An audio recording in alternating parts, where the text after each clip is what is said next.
Ladies and gentlemen, your host, JC. Hey, what's up, and welcome to the 510 Radio on the 510.com.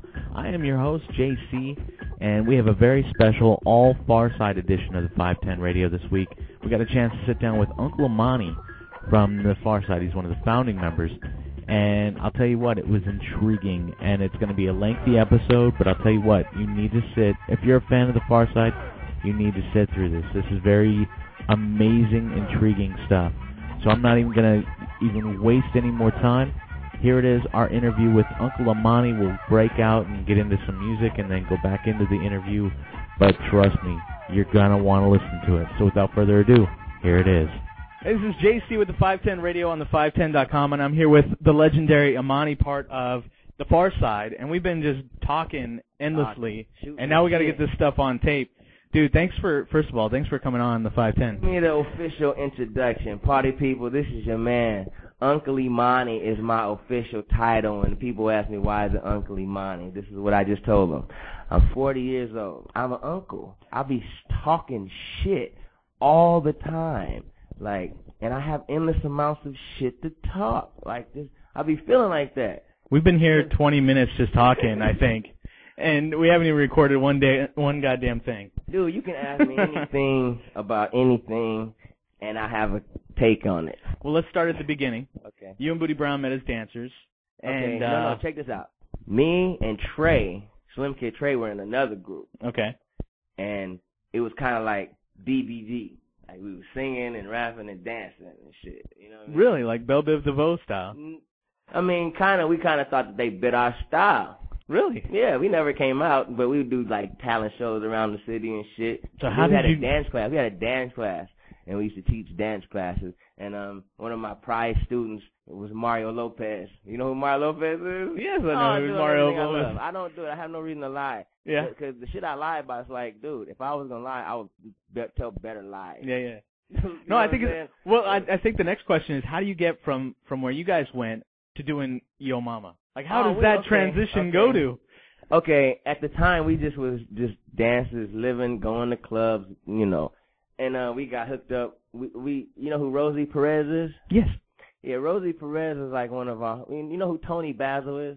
I don't know who Tony. Tony Basil had a song called "Oh Mickey, You're So Fine, okay. So Fine, You For My Man Mickey." That's probably why I don't know that. That's one of our homegirls. We had like a lot of eclectic people that we would meet along the way. Anyway, Rosie Perez, he was working at Living Color at the time, and she hooked us up, and she let us, like audition, come out, and we got to like dance with the Fly Girls and do our own steps and choreograph and shit with her, and it was just that was the time. That's why we was trying to find different ways to make it work, and my homeboy was dancing, doing this choreography for this girl group.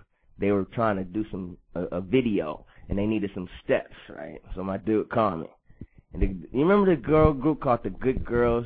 They had a song like, "Your sweetness, da-dum-dum, is my weak." Yeah, right. I helped do the choreography for the video, right? And in doing the choreography for the video, the dude who did the beat, his name was L.A.J. Okay, yeah, I've heard that name. John Barnes, he did the beat for the Good Girls. He lived across the street from where Jay Swift was making beats at. Okay. Just by chance, I was up there, and I just talked shit. And we used to just shoot the shit up there, dancing, whatever. And it became like a hangout. And in the back room, Jay Swift was like this young dude who made beats, and he was making like R&B tracks, and they had a thing going on. It was like an after-school thing, but we weren't involved in it at all, but they had that going on there. And just from doing that shit and just grinding and hanging out and kicking it, it figured out that, it might be, it's a cool spot. There's energy here. You know what I'm saying? It was all young, and everybody's just like fame. You know what I'm saying? Shit, but not really like fame, but that was the energy. A gang of young artists trying to do it, producer, singers, dancers, whatever. And this guy named Reggie Andrews. You remember the song called "You Let It Whip It, Baby"? Yeah. Yeah, he produced that. Okay. And he did some string arrangements on a couple of Rick James records and some other stuff. So he knew the game inside and out. He'd be putting us up on game, straight up. Putting us up on game. He had a couple of hookups to A&M Records.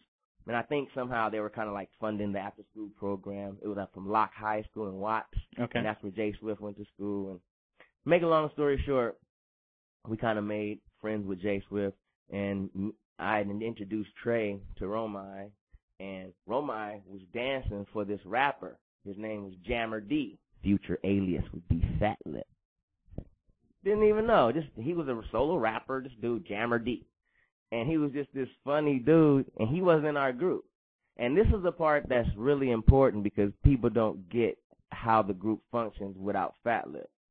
He was in the group, and the Pharcyde all became, but it was kind of known that he was a solo dude that came into the group and was going to eventually not be in the group. For one, he was a solo entity, as a lone wolf. He's that dude. And, you know, he's the guy that will self-destruct the whole operation and sabotage it before he lets it go where he doesn't want it to be. Like, that's my opinion about him. He's cool, and he's a great dude if you know how to deal with him. But that's probably why he was a solo dude. So Romai and my other partner was dancing with him, and he started coming to SE, the spot where Jay Swift was, because LAJ was doing beats for Jammer D. We started kicking it with Fatlip. We're all just clicking. It's just, you can just tell. But we were, along the way, people was like, that's never going to work.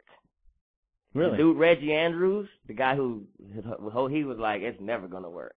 Because he just, dude, the thing that you guys heard in the records and all that shit, like, that was all lightweight. And he's like, really, like, he's fire. He's fire. Like, he's cut from the Old Dirty Bastards, Flavor Flav, those cloth. He's from that cloth. For real, straight up. Everybody and it's no knock on him. He's just really that kind of, he's that energy like that. Yeah. But if you can harness that energy like we did, we used to came out, we was like, we're only going to do 3 records. We told every interview from first album to the second album that we're only doing 3 records because we just was figured it.